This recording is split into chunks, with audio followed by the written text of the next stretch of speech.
from Pililio Wind Farm, we decided to have our afternoon snack on our way back to Manila at Balconaje. So it's a few kilometers away from our last stop.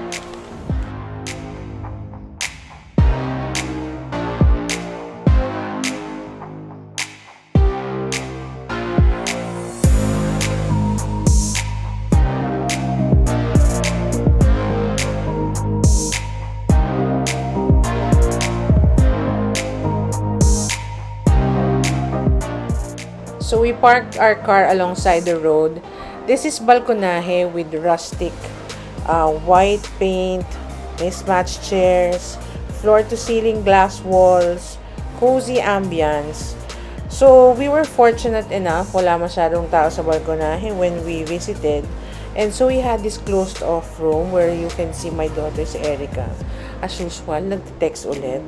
So we had it to ourselves. So, it also had a very nice view of Laguna de Bay, the same view that we saw when we were at Pililla Wind Farm. So, yan. Ganda, no? Subukan niya pumunta dito. I'm sure mag-i-enjoy kayo sa view. Sana, pag pumunta kayo dito, you have the same vibe that we were able to experience. Walang tao. Yan. Malamig, considering it was so hot outside. So, parang welcome, comfort ang naramdaman namin when we entered the restaurant. Yan, walang tao talaga. See? Saya. So yan, we ordered, syempre, kape, and then nachos for starters. And then we also ordered for pasta with bread. Pesto yan eh. Masarap naman. And then, I was craving for lomi. So, yan. I've never tasted lomi, so I tried lomi here. I mean, yung loming Batangas talaga, Batangas talaga yung salipa ang gusto kong matikman. So, masarap yung nachos. Then, we also ordered mozzarella sticks. So, kasi snack. Parang spam yata ito eh, on sticks. Parang finger size spam.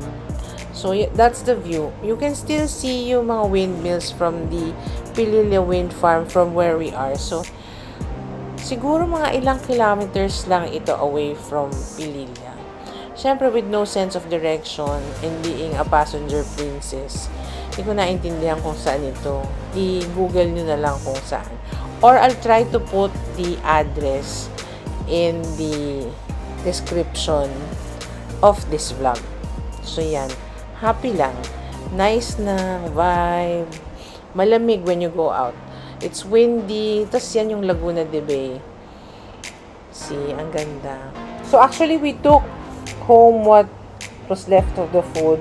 So marami pang natira because busog pa kami actually from our lunch at Tanay Highlands. So after Balconaje, back to real life, back to Manila traffic. Yet after a month, we're back at Tanay Highlands. This time with the titas of Manila naman, Ana and Amor. Isang magandang umaga sa inyong lahat. Kami papunta sa Tanay Highland. Ipagpaumanhin ninyo ang aming background music.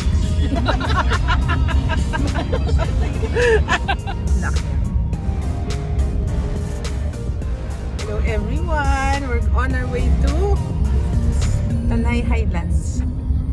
Kakain. Wow, ganda ng background music. Copyright ako niyan. Siyempre, nag-camping na kami dito. Kain lang namin. Trabaho. Laptop. Coffee. Check. Sandwich.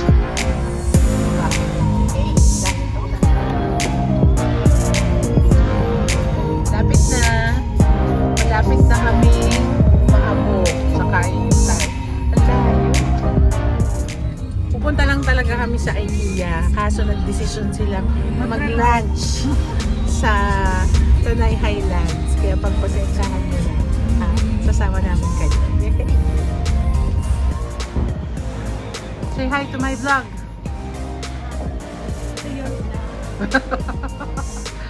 Si Ana.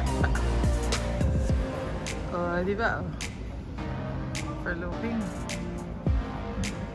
We're here at Tanay Highlands. Parati ako nagkakamali.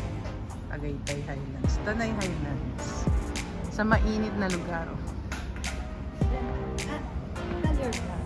Ah. After here, we're going back to MOA for our IKEA. Oh. After 3 hours of travel going here and then going back maybe 5 hours due to traffic. Then we will relax at IKEA. Mag-IKEA lang naman.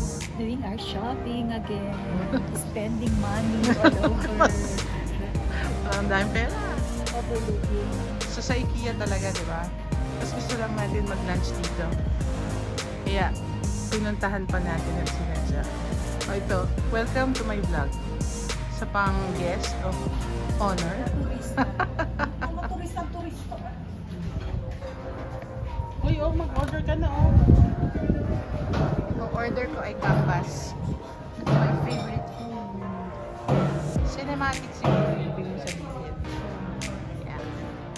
Sobrang layo ng biyahe, sobrang gutom. Ito lang ang napicturean namin, yung gambas at tokwat baboy. Yung sa kanila hindi na namin nakuhaan. Then photo ops with the most wonderful view of Tanay Highlands. Of course, yun ang pinakamaganda, yung overlooking. So, it's overlooking the Pililla Wind Farm and the Laguna de Bay. Huwag nyo kaming gayahin. Magkaroon kayo ng itinerary so that hindi yung pagkatapos nyo kumain, pabalik na kayo sa Maynila. Sa bagay, sabi nga ni Amor, IKEA talaga kami pupunta. And then, dito kami magla-lunch lang sa Tanay Highlands. Then, back to Manila. Maluloka ako. So I can see from May 1 to June 2. Daming discounted. So, here we are now at IKEA. Ito lang naman ang damages ko. Hindi masyadong madami. Grabe. Na-stress na lang ulit. So, thank you for watching. I hope to see you in my next vlogs. And if you haven't already, please like and subscribe. It will surely help my channel to grow. Bye!